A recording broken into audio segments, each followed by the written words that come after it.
Late one night, after my family went to bed, I stayed out by the campfire. It was a cool night, and the fire crackled softly, casting flickering shadows around our campsite. My dog, Rocky, lay by my side, his ears twitching occasionally. I sipped on a cold beer, enjoying the solitude and the quiet of the forest. The night was peaceful. The only sounds were the rustling of leaves and the occasional call of a night bird. The stars were bright above, and the fire's warmth felt comforting. I leaned back in my chair, lost in thought, as the fire slowly began to die down. Suddenly, Rocky's ears perked up, and a low growl rumbled from his throat. His body tensed, and he stared intently into the darkness beyond the reach of the firelight. I straightened up, my heart rate quickening. Rocky was usually a calm dog, not one to growl without reason. I grabbed my flashlight and clicked it on, the beams slicing through the darkness. My eyes followed Rocky's line of sight, and there, about 100 feet away, I saw it. A mountain lion, its eyes glowing in the flashlight's beam, stood silently at the edge of the woods. It was huge, muscular, and poised, its gaze locked onto us. For a moment, I couldn't breathe. My mind raced, trying to recall what I knew about mountain lions. "Make yourself look big," I remembered, but I was sitting down and frozen in place. Rocky continued to growl, his fur standing on end. I slowly stood up, never taking my eyes off the mountain lion. It didn't move, just kept watching us. I inched back towards the tent, trying to appear calm and controlled, though my heart was pounding in my chest. Rocky stayed close to my side, his growl never faltering.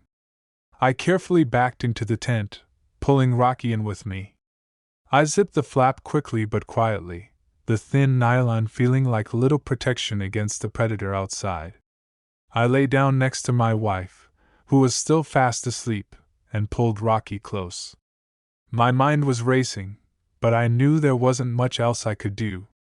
I listened intently, straining to hear any sound outside. Rocky's growl had stopped, but his ears were still perked. The minutes dragged on, feeling like hours. Eventually, the tension started to fade, and I heard nothing but the normal sounds of the night. I finally allowed myself to relax, though sleep didn't come easily. Every rustle of leaves or snap of a twig outside made me tense up again. But as the hours passed and the night remained quiet, I started to believe the mountain lion had moved on. By morning, the terror of the night before felt like a distant memory, though it lingered at the edges of my thoughts. I cautiously stepped out of the tent with Rocky, scanning the woods. There was no sign of the mountain lion. The campsite was peaceful again, and the rising sun cast a golden glow on everything. I never mentioned the encounter to my family. We packed up and continued our trip, but I knew I would never forget that night. The forest felt different now, its serenity tinged with the memory of those glowing eyes watching us from the darkness. My first backpacking trip was a disaster. It was part of the Trans-Catalina Trail, and I was woefully underprepared. I had no idea what I was getting into and vastly underestimated the amount of water I needed. My overconfidence rubbed off on my more experienced boyfriend, convincing him to ditch some of his water as well.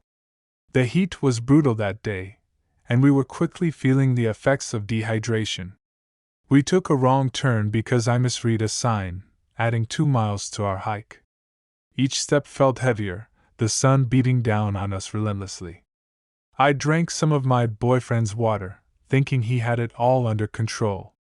But as the miles dragged on, it became clear he was suffering a lot more than he let on. As the sun began to set, his condition worsened. Desperation set in. I knew we had to act fast, and with my lighter pack and slightly better hydration, I decided to hike ahead to get water. Normally, you don't split up in situations like this, but we had no choice. The adrenaline kicked in as I pushed forward, every muscle in my body screaming in protest. I finally reached a water source, filled our bottles, and hurried back. The fear of finding my boyfriend in worse condition, or not finding him at all, gnawed at me. When I got back, he was weak but conscious. I handed him the water, and we both took a moment to regroup before continuing. With the sun setting, we began the hike back down. The darkness brought new challenges and fears. Every rustle in the bushes set my nerves on edge, knowing there could be a bison around any corner. My heart pounded in my chest as we stumbled through the shadows, our flashlight beams cutting through the dark. At one point I slid through a cactus, tearing up my leg. The pain was sharp and immediate, but there was no time to dwell on it. We had to keep moving. Each step was a struggle, my leg throbbing with every movement. The fear of encountering a bison kept me going, each sound amplifying my anxiety. Eventually, we made it back to the trailhead. The relief was overwhelming. Despite everything, we had made it. I felt a strange high from the experience, a rush of adrenaline mixed with relief and pride. But I knew better than to underestimate the wilderness again.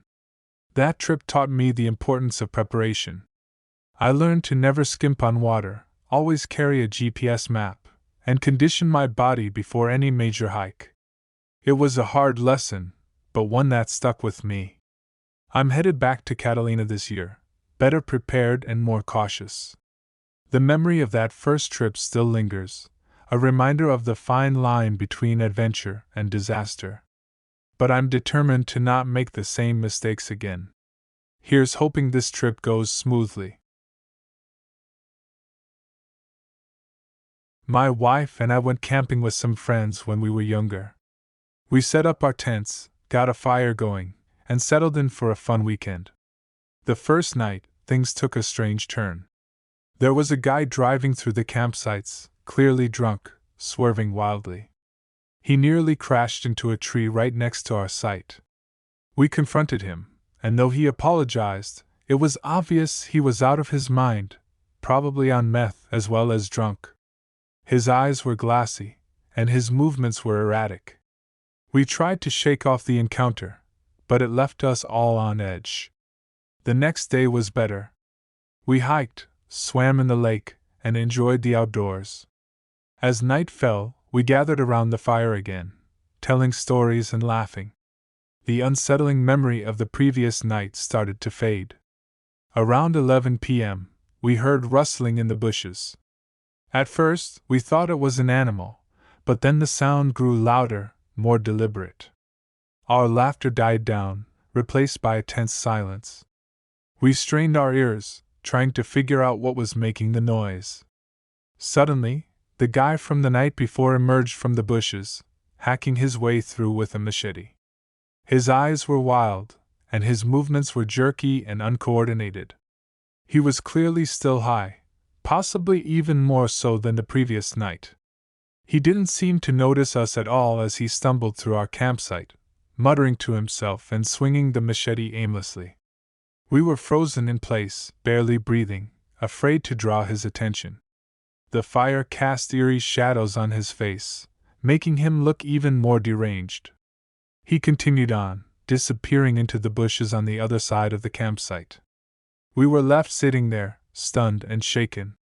After a moment, we gathered ourselves and called the cops, explaining what had happened and how dangerous he seemed. They took our report, but nothing came of it. The rest of the night was sleepless. Every rustle of leaves or snap of a twig made us jump, imagining that wild-eyed man coming back. Morning couldn't come fast enough. As soon as the first light broke, we packed up our gear and got out of there. The trip was cut short, and none of us felt safe staying another night. The drive back was quiet, each of us lost in our thoughts about how close we had come to a potentially deadly encounter. The experience haunted me for a long time. Camping, once a source of joy and adventure, now held an edge of fear. I learned to appreciate the risks of being in remote places and the unpredictability of people you might encounter. Years later, I still camp, but I'm much more cautious. That trip taught me to never underestimate the dangers, both from nature and from other people. It was a stark reminder that the wild isn't always what you expect, and sometimes, the scariest things aren't the creatures in the woods, but the people you share it with. When I was a teenager, a bunch of friends and I went camping. One night, we decided to roll a joint that would make Cheech and Chong proud. My buddy, always the innovator, ripped the glue portions off a bunch of zigzags to patch together something like 9 full papers in a 3x3 pattern, creating this massive joint. We decided to drop acid while waiting for him to craft this masterpiece. The anticipation built as we watched him work on it, our minds already starting to twist with the early effects of the acid. When he finally finished, we headed down to the river to share the joint. It was dark, with only the moon and stars lighting our way, but our spirits were high, both literally and figuratively. We sat by the riverbank, passing around the gigantic joint, the world around us slowly morphing into a surreal tapestry of colors and sounds. The acid kicked in hard as we smoked, distorting reality into a strange, trippy landscape. The river seemed to shimmer, and the forest around us pulsed with life. We were lost in our own world, a mix of laughter, paranoia, and wonder. After what felt like an eternity, we decided to head back to camp. But the trip had hit us hard, and as we stumbled through the forest, it quickly became apparent that we were lost.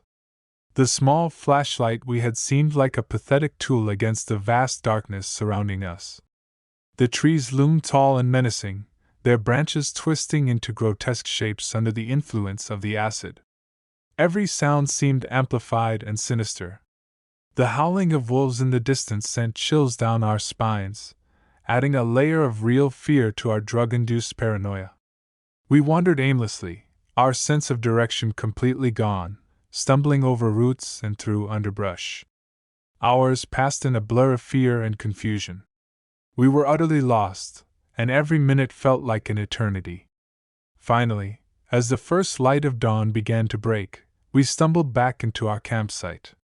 Exhausted, we collapsed by the fire pit, the adrenaline slowly draining from our bodies. As we tried to come to terms with the night's events, a couple from a nearby campsite approached us. They were curious about the bear warning the ranger had issued the previous night, while we were gone. We hadn't known about any bears. Hearing this, my heart sank. The fear we had felt while lost in the woods now seemed trivial compared to the realization that we had been wandering, utterly disoriented and vulnerable, with a bear possibly nearby. The thought of stumbling upon it while we were so out of it was terrifying. We never spoke much about that night afterward. It was a sobering experience, a mix of youthful stupidity and sheer luck that we made it back unharmed. It served as a stark reminder of how dangerous the wilderness can be, especially when you're not in the right state of mind. We packed up that morning, a sense of unease lingering as we left the campsite. The forest, once a place of adventure, now felt like a reminder of how close we came to a much darker outcome.